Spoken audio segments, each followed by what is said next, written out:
Happy വീണ്ടും release ചെയ്തിട്ട് തരംഗമായിരിക്കുകയാണ്. നമുക്ക് അതിന്റെ മാസ്റ്റർ ബ്രെയിൻ അല്ലേ, കാതറസ് സാറാണ് കൂടെ ഉള്ളത്. സാർ ഇപ്പൊ എന്താണ്, ഹാപ്പി ഇറങ്ങി ഇപ്പോൾ ഒരാഴ്ച കഴിഞ്ഞു, വിചാരിച്ച പോലെ പ്ലാൻ ചെയ്ത പോലെ തന്നെ ഒരു ഓളുണ്ടാക്കാൻ പറ്റിയോ? വിചാരിച്ചതിനേക്കാൾ സന്തോഷകരമായിട്ട് ഞാൻ പറയട്ടെ, വിചാരിച്ചതിനേക്കാൾ വൺ സക്സസ് ആണ് കിട്ടിയിരിക്കുന്നത്.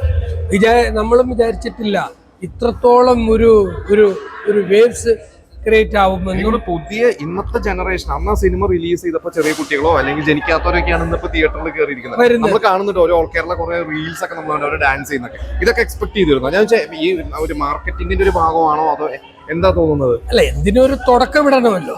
ആ ഒരു തുടക്കം ഇട്ട് കൊടുത്തിരിക്കാം. പക്ഷെ ഇത്രയും ഒരു ഏറ്റെടുത്ത് മലയാള പ്രേക്ഷകർ മുന്നോട്ട് കൊണ്ടുപോകുമെന്നുള്ള കാര്യം എനിക്ക് അറിവില്ല. ബട്ട് എനിവേ സിൻസിയർലി താങ്ക്സ് പറയുന്നു മലയാളി പ്രേക്ഷകർക്കും, especially new gen and Gen Z and UK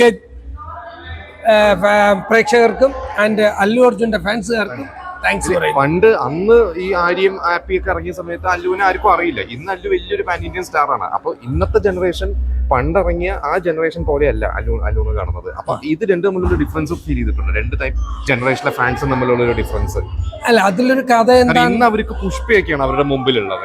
ഇന്നത്തെ ഒരു കുട്ടികൾ അല്ലെങ്കിൽ ഒരു ടീനേജേഴ്സ് കാണുന്നത് പുഷ്പയോ അല്ലെങ്കിൽ അങ്ങ് വൈകുണ്ഠപുരോ ആ ഒരു സിനിമ കണ്ടു വളർന്നവരായിരിക്കും. തീർച്ചയായും പഴയ ജനറേഷൻ എന്ന് പറഞ്ഞാൽ അന്ന് കോളേജിൽ പഠിച്ചിരുന്നവരെ ആര്യൊക്കെ കാണുമ്പോൾ ഒരു പുതുമുഖത്തിനെയാണ് അവര് വരവേറ്റത്. അപ്പൊ ഈ രണ്ട് ജനറേഷൻ തമ്മിലുള്ള ഒരു വ്യത്യാസം എങ്ങനെ ഫീൽ ചെയ്തത്? ഈ പുതിയ ജനറേഷൻ എന്ത് തരമായിരുന്നാലും ഒരു സിനിമയുടെ ഈ ഉള്ളിലുള്ള കണ്ടന്റ് ഒരു എന്റർടൈൻമെന്റ് കണ്ടന്റ് ആണെങ്കിൽ തീർച്ചയായിട്ടും ആരും കൈവിടുകയില്ല എന്നുള്ളത് തെളിവാണ് ഹാപ്പിയുടെ വിജയം. അതിൽ എല്ലാ സിനിമയുടേതായിട്ടുള്ള ഒരു 5 ഘടകങ്ങൾ ഉണ്ട്. അത് തള്ളിമാറ്റാൻ കളയാൻ പറ്റാത്ത ഒരു സാധനങ്ങളാണ്.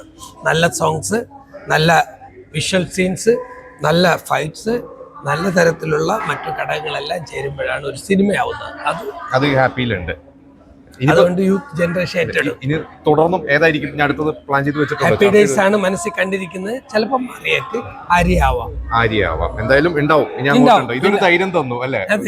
ഉറപ്പായിട്ട് നിങ്ങളെ എല്ലാ അനുഗ്രഹത്തോടു കൂടി. Thank you.